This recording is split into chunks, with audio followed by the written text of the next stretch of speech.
सतगुरु की साधी निवाजी प्यारी साध संगत जी, प्यार और सत्कार से कहना धन निरंकार जी। सतगुरु माता जी, निरंकारी राजपिता जी, निरंकार साध संगत माँ का दासी बारंबार शुक्राना करती है, जिनकी अपार कृपा से हमारा ये जीवन का सफर तय हो रहा है। इसी तरह आप जी अपना मेहर भरा हाथ दासी के परिवार के ऊपर, दासी के ऊपर बनाए रखना। आप जी का आशीर्वाद लेते हुए दासी ये विचार रखने जा रही है।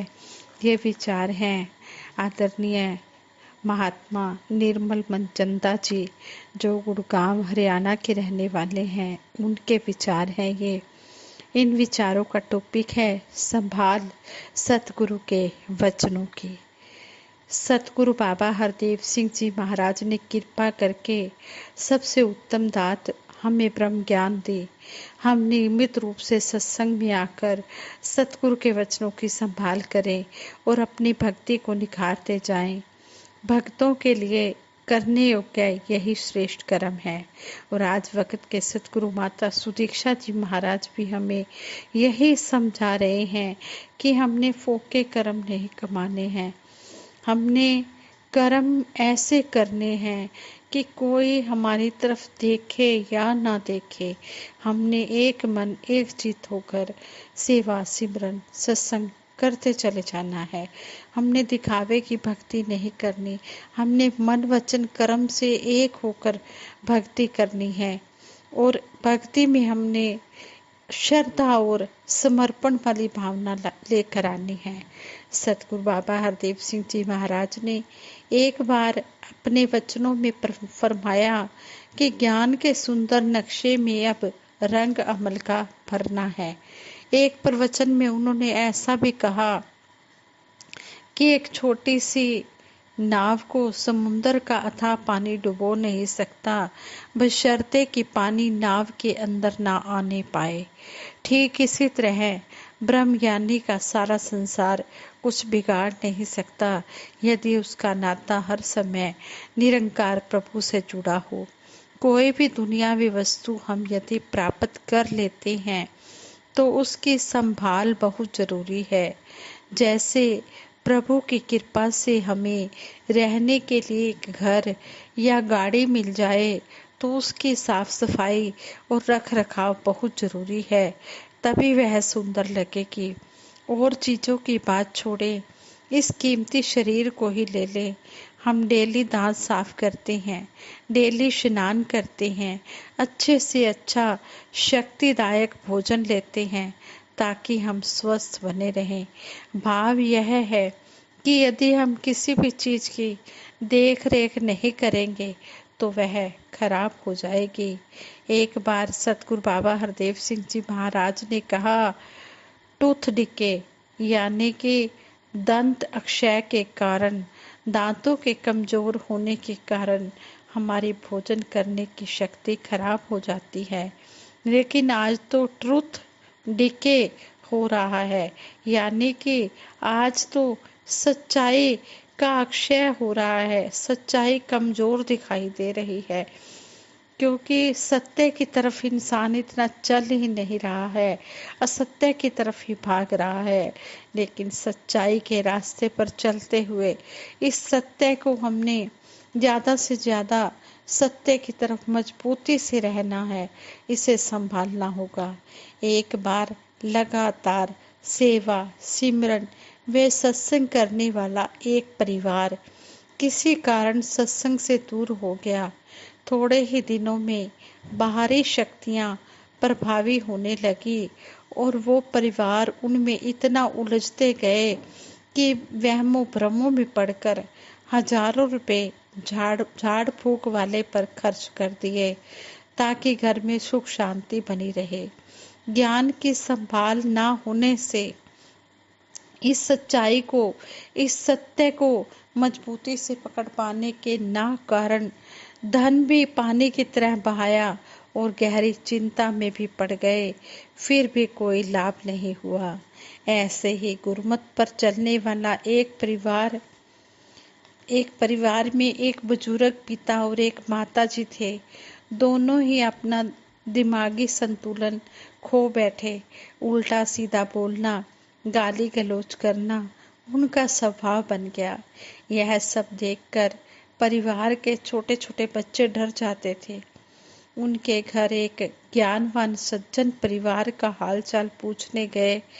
सारी बात पूछकर किसी तंत्र मंत्र वाले की ओर इशारा करके कहने लगे कि आप फलां जगह चले जाओ, ऐसे लोगों को वो जल्दी ही ठीक कर देते हैं, वहाँ भी तो निरंकार ही है। यह सारी बात बताते हुए परिवार वालों ने कहा कि अगर महापुरुष ही ऐसा बोलते हैं तो हमें क्या ऐसा करना चाहिए।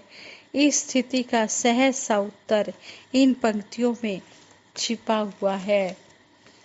गुरु को सिर पर राखिए, चलिए आज्ञा माहे, कह कबीर तिस दास को, तीन लोग डर नाए। कहते हैं कि जो गुरु के वचनों को अपने जीवन में कर्म रूप में ढालते हुए चलता है, गुरु की हर बात को मानकर चलता है, गुरु की आज्ञा में रहता है, कबीर दास जी कहते हैं ऐसे गुरसिख को, ऐसे दास को तीन लोकों में भी कोई डर नहीं है। ऐसे लोग जो सतगुरु से, ज्ञान से हमें दूर करें, उनसे हमेशा दूर ही रहना चाहिए।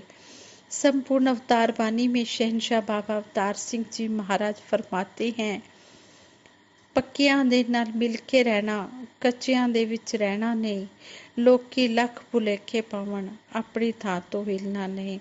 कि हमने पक्के संतों महापुरुषों का संग करना है, लेकिन जिनका विश्वास अभी भी डुलायमान नहीं है, जो कच्चे हैं, उनको भी छोड़ना नहीं है।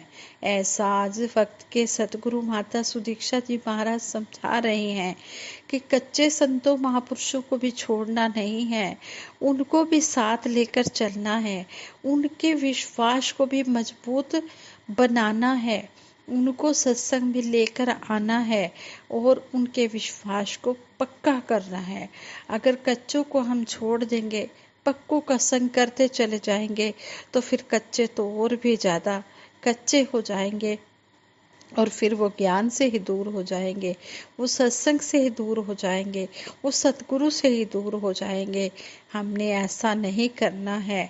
हमें समझाया गया है कि हमें जो भरम भुलेखे में डालते हैं, हमने अपने विश्वास को डुलायमान नहीं होने देना, हमने उन भरम भुलेखों में नहीं फंसना।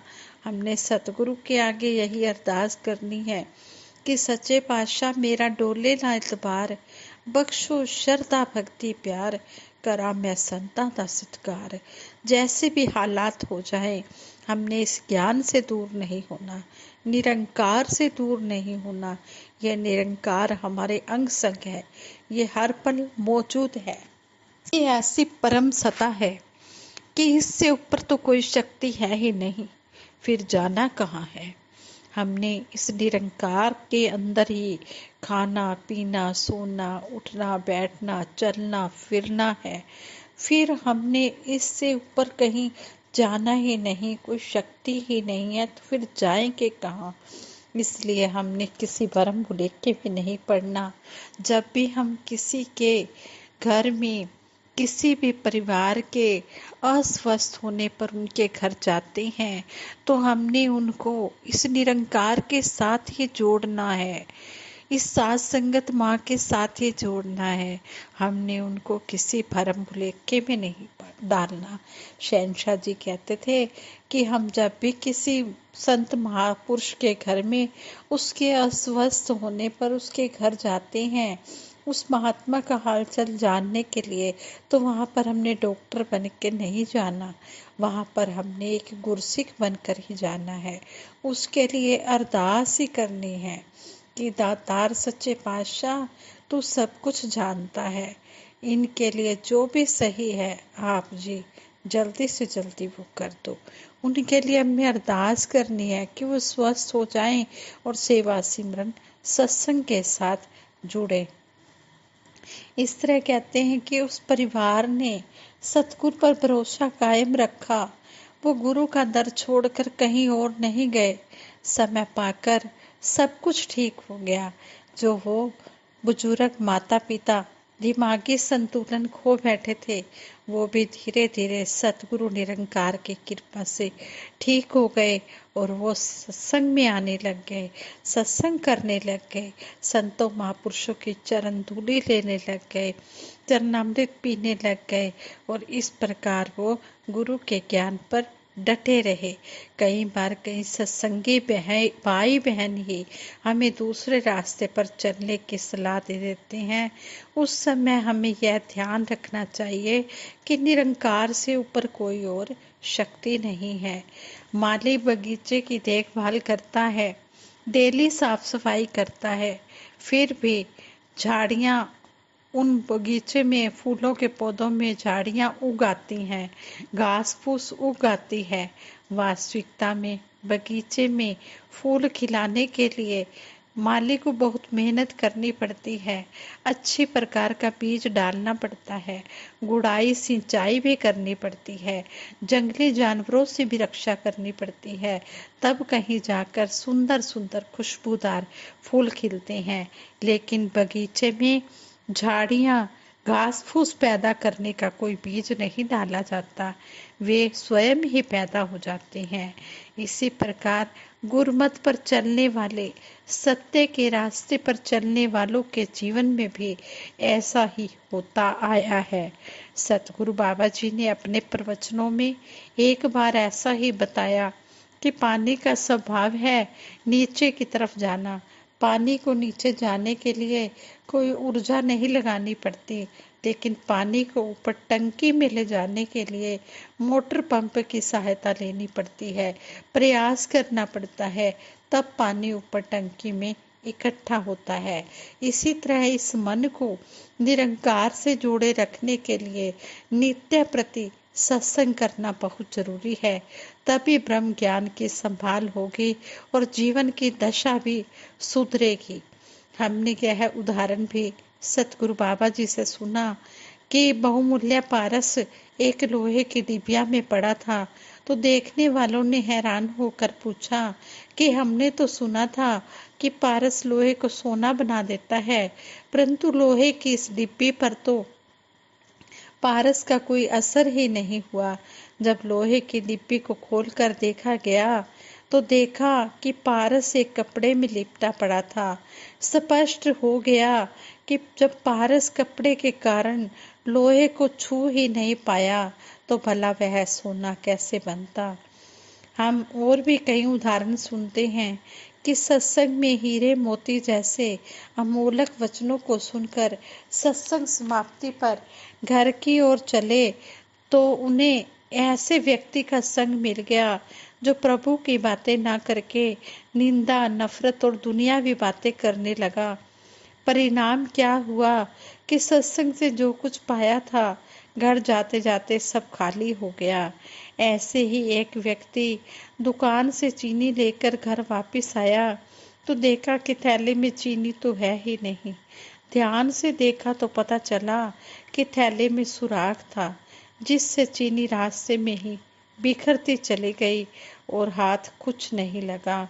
तभी कहा गया है, पक्कियां दे नाल मिल के बैठो, कच्चियां दे विच मिलो ना, लोकी लख भुलेखे पावन, अपनी था तो हिलो ना। कई साल पहले भगत कोटूमल जी पूर्व प्रधान संत निरंकारी मंडल से पूछा कि सत्संग में कोई महात्मा कुछ बोलते हैं, कोई कुछ बोलते हैं, तो आप ही बताएं हमें किसका अनुसरण करना चाहिए।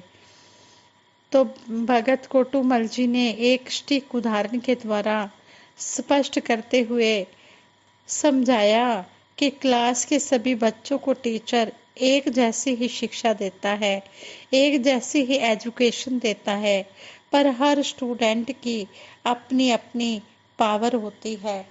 कोई अच्छे अंक लाता है तो कोई फेल भी हो जाता है। इसी तरह अपनी घड़ी का समय मिलाना हो तो हम एक से पूछेंगे, फिर दूसरे से पूछेंगे, फिर तीसरे से पूछेंगे, तो सबकी घड़ी में एक आध मिनट का फर्क भी हो सकता है। अब सोचो कि अगर उन सब की बात मानते रहोगे तो आप अपनी ही घड़ी खराब कर लोगे। अच्छा होगा यदि आप सीधा रेडियो स्टेशन से अपनी घड़ी मिला लें तो आपकी घड़ी ठीक समय बताएगी। सत्संग में भी हमें सभी महात्माओं को ध्यान से सुनना है और जो जो वचन सतगुरु की सिखलाई के अनुसार हैं उन्हें अपनाते जाना है, बाकी छोड़ देना है। यही ब्रह्म ज्ञान की संभाल है। इस तरह हमें सतगुरु बाबा हरदेव सिंह जी महाराज ने जयपुर में राजस्थान के प्रांतीय संत समागम में भी समझाया था। जयपुर शहर को विश्व में नक्शे में पर्यटन के हिसाब से बहुत महत्ता प्राप्त है, लेकिन संसार जिस पर विश्वास कर रहा है वो है तोड़ीजम, अर्थात संसार तोड़ने में विश्वास करता है, भाई को भाई से तोड़ता है, मजबूत की दीवारें खड़ी करता है, दूसरों पर जुल्म ढाता है। अगर इज्म आना ही चाहिए तो मानवता का आना चाहिए, ताकि सभी मानवता को जिंदा रखकर इस धरती को सजाते संवारते चले जाएं। साथ संगत जी, जो भी विचार हमने सुने हैं, पढ़े हैं, इनके द्वारा हमें यही सीखने को मिला है कि हमने अपने विश्वास को कभी भी डुलायमान नहीं होने देना। अंग संग हमारे राम हैं, इसका ही हमने सिमरन करना है। अंग संग हमारे राम हैं, दर्शन किया करें। इस अंग संग हमारे राम हैं, सिमरन किया करें। इसके अनेक रूप हैं, दर्शन किया करें। हम हर घट में सतगुरु निरंकार की ज्योति देखते हुए हम हर घट का आदर सत्कार करें। हर घट में मेरा साईं बैठा, सुनी सेज न कोय, भले हारे वहाँ उस घट को जिस घट में ये प्रकट होए। हम बलिहारी जाते हैं उन संतों महापुरुषों के ऊपर जिन्होंने इस ब्रह्म ज्ञान की दात को पाया है, जिनके अंदर ये ब्रह्म ज्ञान की ज्योति जग रही है। जिस जोत दा अंश है बंदे, इस जोत नू जानते सही, जिस दियां दित्तियां दातां वरते ऐसे दाते नू पहचानते सही। इस शब्द द्वारा भी शहनशाह जी हमें यही समझाने की कोशिश कर रहे हैं कि सबसे पहले इस परमपिता परमात्मा की पहचान करनी है, जो हमें खाने पीने पहनने रहने के लिए सब कुछ दे रहा है, देकर भी कभी अपना नाम नहीं होने देता, कभी एहसान नहीं करता है। आप बैठ के पर्दे ओले अकला नू हैरान करे, ऐसे नू प्रणाम ने मेरे, ऐसे नू आदेश हुए। ऐसे सतगुरु निरंकार को हम अर्पण नमस्कार करते हैं, जो हमें हमारे सारे काम कर रहा है, हमें बुद्धि भी दे रहा है, फिर भी अपना नाम नहीं होने देता। सच्चे पातशाह सतगुरु माता जी, निरंकारी राजपिता जी, निरंकार सात संगत माँ, जिस तरह आप जी ने अपने चरणों से जोड़ा है, इसी तरह अंतिम श्वास तक अपने चरणों से जोड़ कर रखना। ये विचार करते हुए बहुत सी गलतियाँ हुई होंगी, उन गलतियों के लिए भी दासी को क्षमा करना।